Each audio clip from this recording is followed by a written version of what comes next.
Bonjour et bienvenue dans Système D, votre magazine alsacien du développement durable. Qui va loin ménage sa monture. Une petite pause s'impose avant de reprendre la route. Comme promis cette semaine, voici la seconde partie du documentaire de l'Altertour 2009 en Alsace. Une expérience unique, riche d'émotions et de partage. J'ai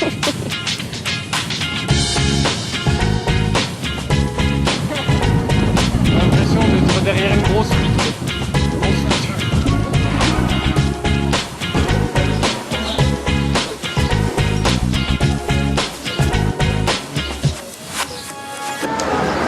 Alors, 300 grammes de chaux aérienne pour 450 millilitres d'eau plate. Hein, très important, l'eau plate. Pas de gazeuse, sinon ça fait des bulles. Ça ne va pas. Donc là, on va laisser les cyclistes partir à la visite. Donc visite de la ferme, explication sur la biodynamie et visite de la maison de la nature juste à côté. Pendant ce temps-là, nous, on part en avance. Et soit à l'aide de chaux, on fait un marquage au sol avec le pinceau et la chaux aérienne. Sinon, on a des flèches Altertour qu'on dispose tout au long du parcours. Et ce sont les ramasseurs de flèches derrière nous qui les ramassent. On laisse rien sur place et la chaux elle s'efface très très rapidement, contrairement à la bombe de peinture qui est souvent utilisée et qui reste presque à vie sur les routes.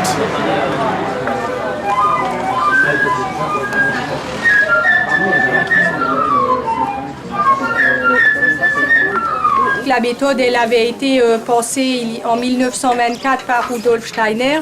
Il y a des traitements de base que lui-même donc avait indiqués et qui représentent la base de la biodynamie. Donc c'est des préparats spéciaux qu'on met dans le compost, spécifiques je veux dire, qu'on met dans le compost pour avoir une évolution favorable de ce levain que sera le compost qu'on met qu'on épand sur les sols et qui en fait on ne peut pas apporter tellement de levain tellement de compost pour nourrir directement les plantes, mais le compost lui-même ce n'est qu'un levain qui apporte les impulsions de fertilité, de transformation de la matière organique, de vitalité de tous les micro-organismes dans le sol.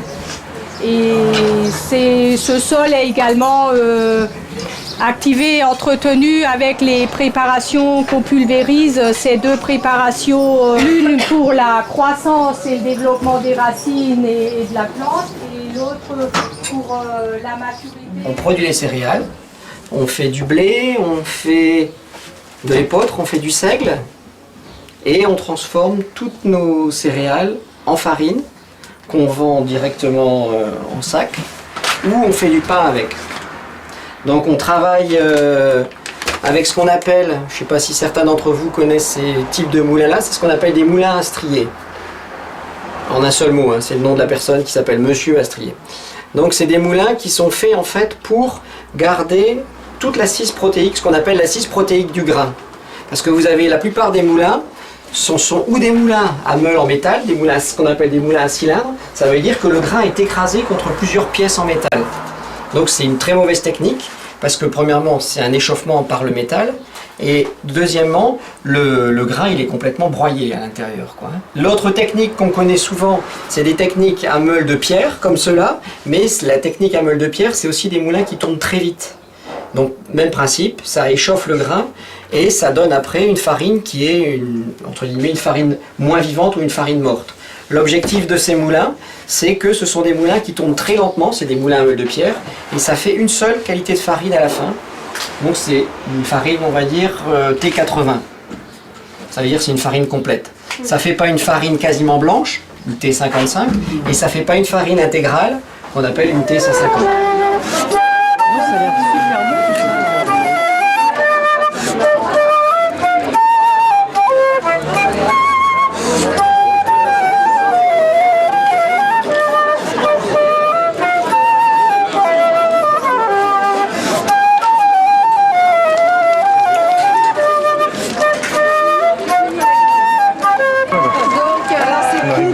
Voilà, je demande l'ambassadeur de l'Égypte.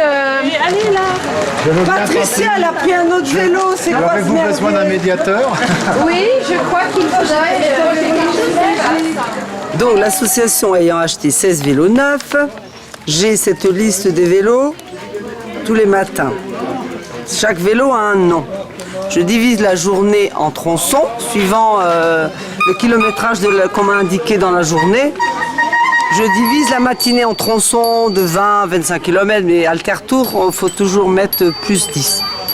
Et puis l'après-midi, pareil. Et puis après, les gens se ruent sur moi pour avoir leur nom sur la liste des vélos. Voilà.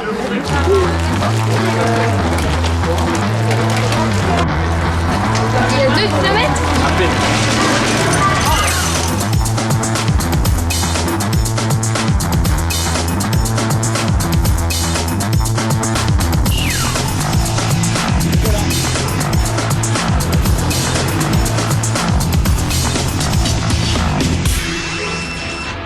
Bienvenue à, alors j'allais dire à la Maison de la Nature, on pourrait presque le dire au pluriel parce que en fait vous en avez 3 des maisons, hein. Vous avez la première, la deuxième et la dernière.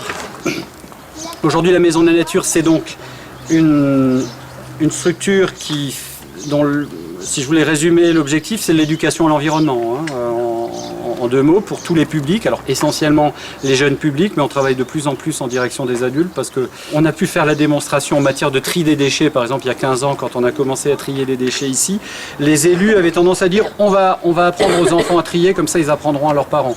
Je peux vous dire qu'on n'a vu aucun résultat à la chaîne de tri, hein. C'était toujours aussi mauvais, alors que les enfants étaient capables de trier. Mais c'est déjà difficile d'éduquer des enfants, alors des enfants qui éduqueraient leurs parents, si ça marchait, ça se saurait. Hein.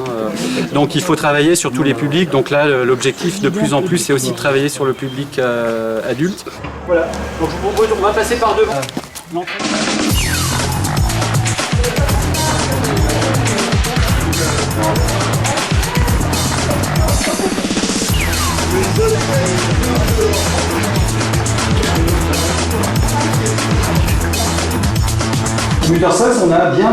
Le village est coupé en 2 par la ville, la partie inondable, les prés, la partie agricole de l'autre côté.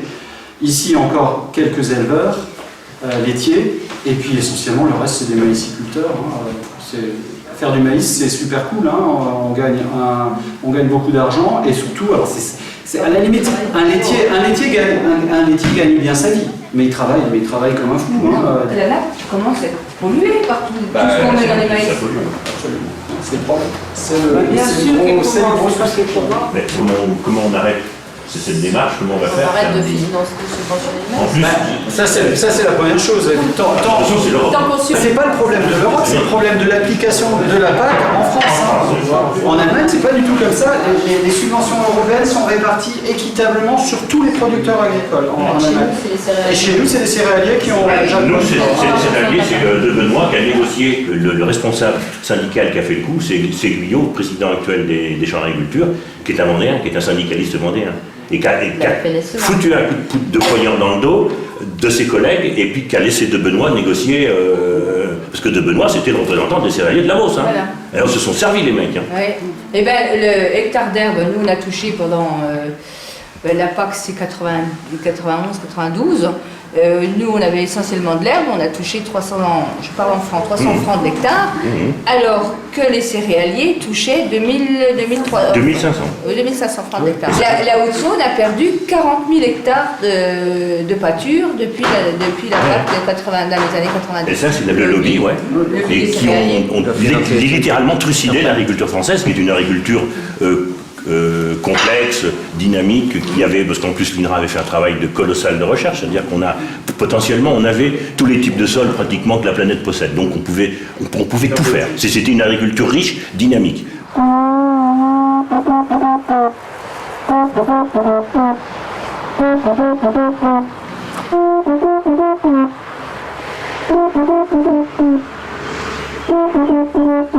J'ai rencontré pas mal de paysans boulangers cette année, de gens du métier dans des fermes collectives qui traitaient de la polyculture, du polyélevage, etc., de plein d'activités. Et après un an d'essai, je me suis décidé pour le pain. J'ai eu l'extrême chance, je pense que je peux largement le souligner, que 2 de mes meilleurs potes aient aussi fait ce choix-là dans leur vie personnelle, ce qui fait qu'à partir du départ de l'Altertour, on part un petit peu pour une autre vie. On met un peu de côté la vie qu'on avait avant, on la met de côté et on part pour se former dans un tout autre domaine qui est l'agriculture biologique. Et on risque de se former là, enfin on sait pas qu'on risque, c'est qu'on va se former dans une ferme en Normandie là pendant 4 mois sur le pin. Qu'on va prendre un an pour voyager un petit peu dans des projets comme ça et chercher en parallèle éventuellement un endroit pour s'installer. Que ça soit au niveau énergétique ou alimentaire, l'idée c'est d'être autonome, de ne pas de remettre en cause déjà la consommation qu'on peut avoir et de 2 la consommation qu'on a, l'assumer au maximum avec des énergies renouvelables, que ce soit le soleil, le vent, l'eau, enfin voilà quoi, essayer de respecter l'endroit où on vit et de le laisser propre pour les prochains quoi. Sinon ça sert à rien de faire des enfants. Donc voilà, on verra ça, ce sera le prochain chapitre. Donc aujourd'hui on a 80 hectares, mais je dois dire aussi qu'on n'avait pas du tout de terrain. Pour s'installer c'est très difficile. Parce que dans le milieu paysan, si on n'a pas de terrain, on ne peut pas avoir le statut d'agriculteur. Et si on n'a pas le statut d'agriculteur, on ne peut pas louer des terrains. Mais on a eu beaucoup de chance parce que dans le village où on s'est installé, il y avait des paysans sympas qui nous ont laissé des terrains. Donc on a pu se déclarer agriculteur et démarrer comme ça. Est-ce qu'il y a de la place pour les néo-ruraux? Non, il n'y a pas de place pour les néo-ruraux. C'est extrêmement difficile. C'est pareil que quand on est venu. Hein. Les paysans sont accrochés et ne laissent pas de place aux autres. Hein. Et leur leitmotiv, c'est je t'installerai quand j'aurai fini de m'agrandir. Donc ça dure longtemps.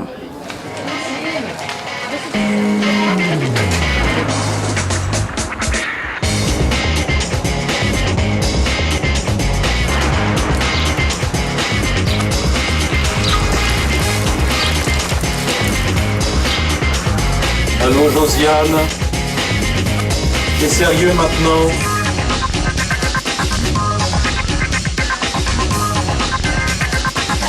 Je me rappelle plus de l'air.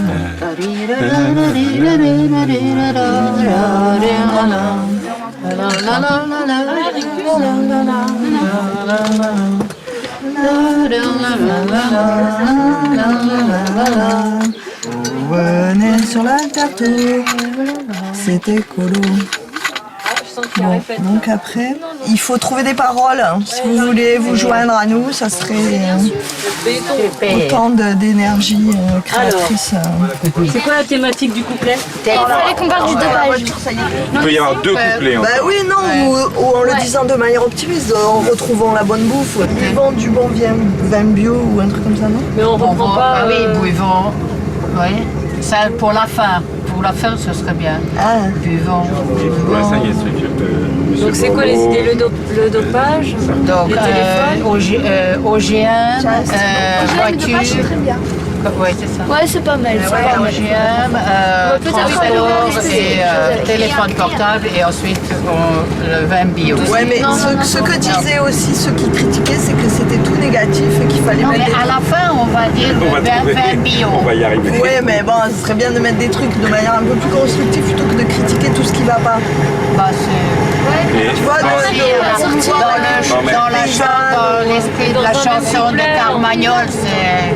Dans un même couplet, on peut faire au départ Monsanto et puis ensuite Cocopelli, je sais pas moi. Ah oui. Voilà.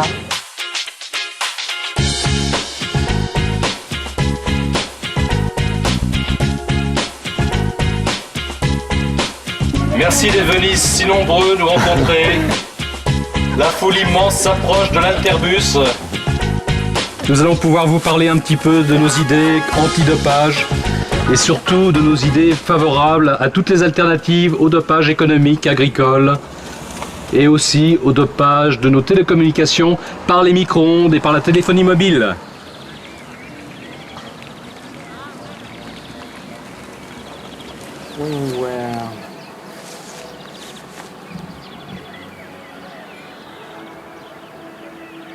Ah, c'est pas mal hein, quand même. 260. Là, ça monte. 275 millivolts. C'est un peu plus que la moyenne. Je vais enregistrer ça pour pouvoir qu'on fasse la courbe. 19h25. Alors 19h25 à Andelot, je trouve 283 millivolts maximum. C'est un appareil qui permet d'analyser, de mesurer le champ électromagnétique. Et donc sur l'Altertour cette année, comme l'année dernière on avait pris en compte le dopage de l'agriculture avec les OGM, cette année c'est le dopage par les ondes électromagnétiques. Et donc on fait des mesures de toutes les antennes relais, enfin de là où on passe, quel est le champ électromagnétique résiduel. Des zones comme ici, pourtant qui ne sont pas très urbanisées, sont quand même relativement un peu polluées. Contrairement à d'autres endroits, par exemple dans le Jura, dans le Doubs, c'était moins pollué. Et puis à proximité des antennes, surtout quand elles sont grosses, là il y a une énorme pollution. Et particulièrement ce matin, à proximité de Célestat, là, il y avait, je ne sais pas ce que c'est ces antennes, mais ça émettait 10 fois plus que les mesures que j'avais pu faire jusqu'à présent. On atteint des valeurs qui a priori sont largement supérieures à ce que préconisent les associations de protection de la santé, qui préconisent 0,6 volts. Et il y a un paquet d'endroits où ça dépasse quoi, hein, les 600 millivolts. Donc. Et avec les arbres, le système devient plus large.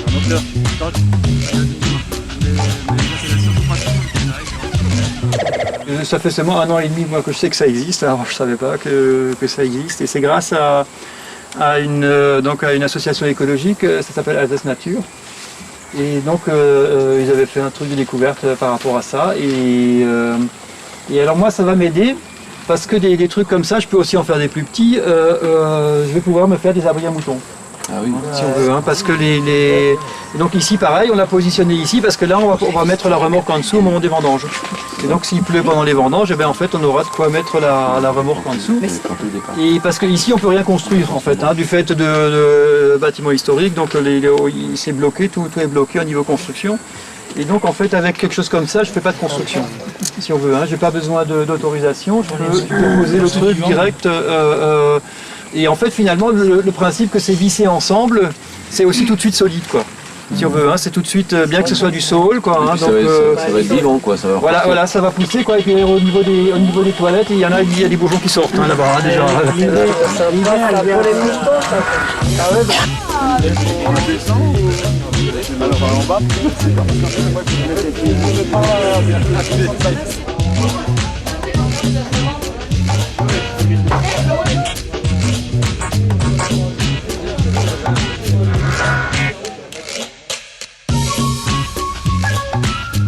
Le problème c'est que le pôle de J9 est très chargé, n'est-ce pas?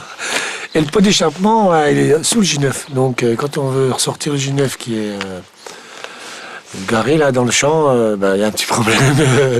Le pot touche le sol. Donc on allège le J9 et puis on va le faire avancer, puis on va le soulever un petit peu. Voilà, c'est tout simple, petit problème de technique. Pourquoi il n'y a rien qui s'allume déjà? Ah putain, elle est encore à place, bordel. Oh, putain, elle est à plat. La batterie est à plat. Non. Ah non. Coupe batterie. Coupe batterie. Non,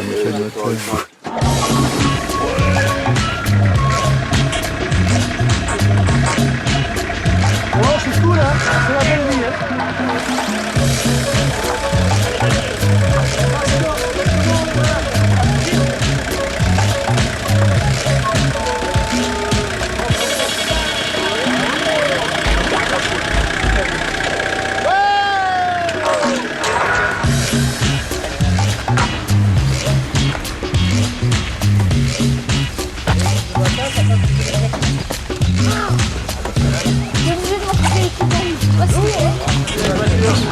Mais tu les mets tous en droite. Je vais petit à petit. Il y a d'autres réglages à faire là sur les vélos? Donc des fois, je suis va sur un apprendre. plateau, puis je suis sur le premier, puis tout d'un coup, bloup, il tombe sur le deuxième. Ah, ça va mieux. Donc t'as pas de troisième. Non, le troisième, je le fréquente plus. Ah, tu le fréquentes. Non, bah non, puisque j'y arrive pas, donc je me mets sur le 2 ou sur le 1. Donc t'as pas. Voilà, Ouais, j'ai en fait. C'est un moment de l'histoire. Et puis alors, il y a des petits frottements, des petits tac-tac, des petits bing-bing régulièrement. Ça fait crac-crac et toc-toc. Et des fois, ça fait bling ou bzzz, comme ça. Et des fois, ça fait bzzz, ting-ting, bzzz, ting-ting, bzzz, ting-ting. Et à ce moment-là, c'est grave, quoi. Qu'est-ce que t'as fait là? Bah là, je vais relever un peu ça, un peu les plateaux parce qu'ils touchent les dents là. C'est une catastrophe ça. Oui, ça me fait les dents. Bah oui. Bah oui, ils sont déjà toutes pointes. C'est comme si on mangeait les cailloux quoi. Bah oui. Ça nous userait les dents quoi. De toute façon, Bah, ça fait régulièrement crac-crac et si toc-toc. les... Ah bah oui, quand ça fait crac-crac. On va récapituler. Jolie tenue. Mais dans les vélos du...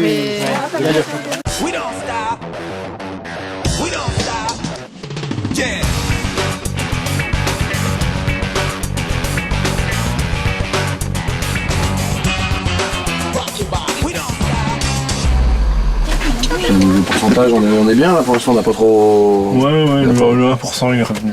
Ouais. Bon, ça va. On peut y aller alors. Bon, ils sont tous perdus là de toute façon. Oui, déjà, je pense. Ils sont partis par là alors que la C'est vrai. Non. Si, la mène, c'est par là. Oui.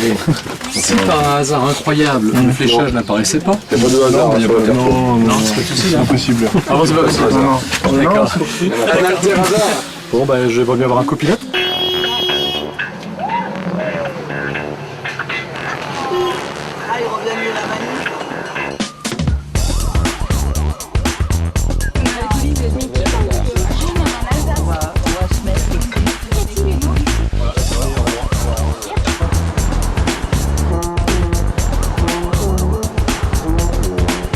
Donc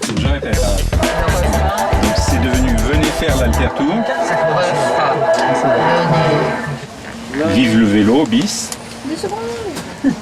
Alors venez faire l'alter-tour, c'est bis, non? Non, c'est pas bis. Vive le vélo, bis. Il y en a qui copient sur sa petite caméra Ouais, je là. regarde si elle met à la ligne ou pas. À la ligne, à la ligne. Je vais le dire, à la ligne. Il n'y a pas de question idiote. Hein. Je pense qu'on va faire un tabac avec ça.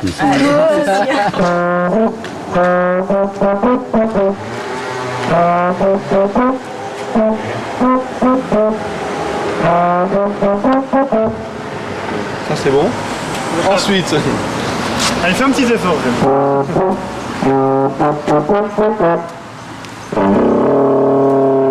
Fais-moi un ré mineur, Rémi. Comme tu sais. C'est un ré râleur, ça.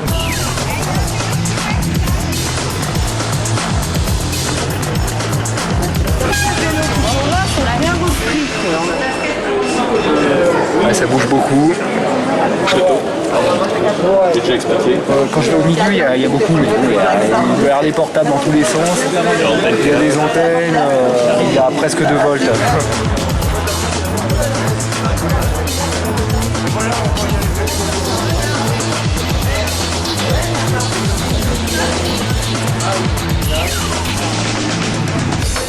C'est une réunion qui va être un petit peu réduite, puisque moi j'ai une autre conférence qui est prévue à 10h30, j'ai un autre groupe de visiteurs, donc je vais essayer de manière relativement succincte d'essayer de rendre compréhensible le fonctionnement des institutions européennes. Je disais tout de suite à l'instant, on peut le résumer en 2 ou 3 phrases. Vous allez dire, je suis parfaitement arrogant, puisqu'on dit que c'est incompréhensible en France. La Commission européenne propose. Elle n'a pas de rôle en matière législative.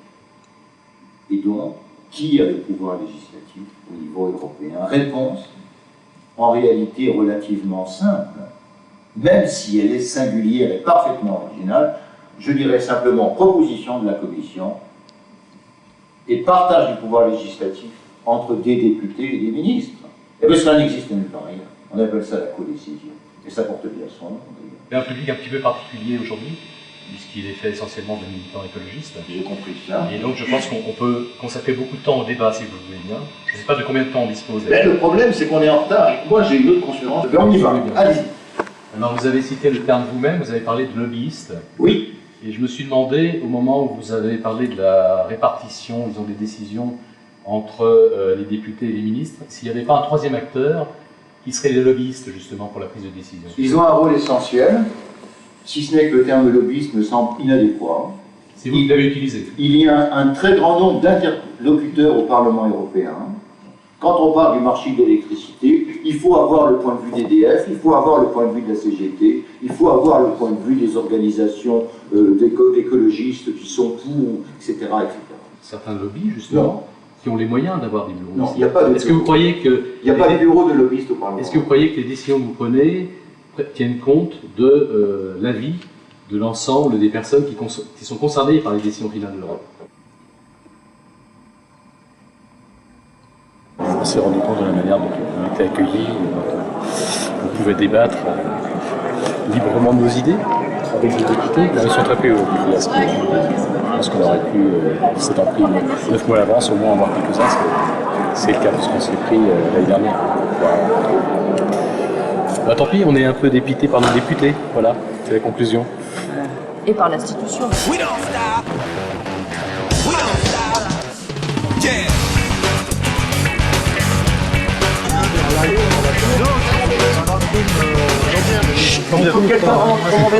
Pour l'organisation, là, on va mettre la voiture devant, les cyclistes au milieu, le bus derrière, comme ça fait une sorte de couverture. Le J9 part tout de suite au camping, histoire que quand on arrive on a les sacs. On va prendre une voie assez dangereuse au départ, ce sera une 2x2 voies, donc on reste... Suzanne, il faut écouter là. Donc on reste bien sur la voie de droite, avec le bus qui est derrière qui nous protège, et la voiture de devant. Après, quand on sera sur la une fois une voie, 2 fois, ouais, bref, normal, route normale, on prend la voie entière dans notre sens, on va pas sur la route d'en face. Ok? C'est pas très clair ce que j'ai dit. C'est pas grave, on a compris. On prend toute la route. On prend toute la route, toute la voie. L'Altertour passe à Strasbourg. Révolutionnaires du monde entier, rejoignez-nous. Monsanto nous avait promis, Monsanto nous avait promis.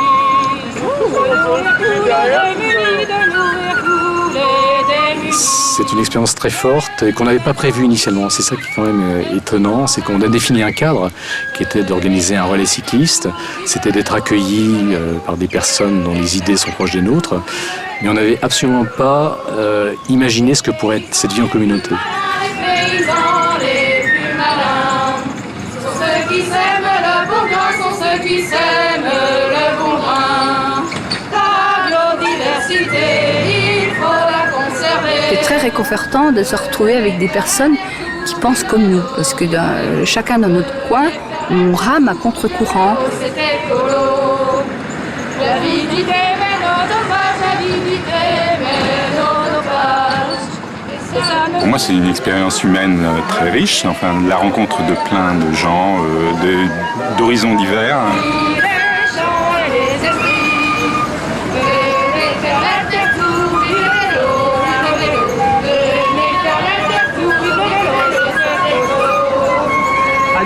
Ça fait du bien de voir que même en étant en venant d'organisations très différentes, on arrive à construire quelque chose.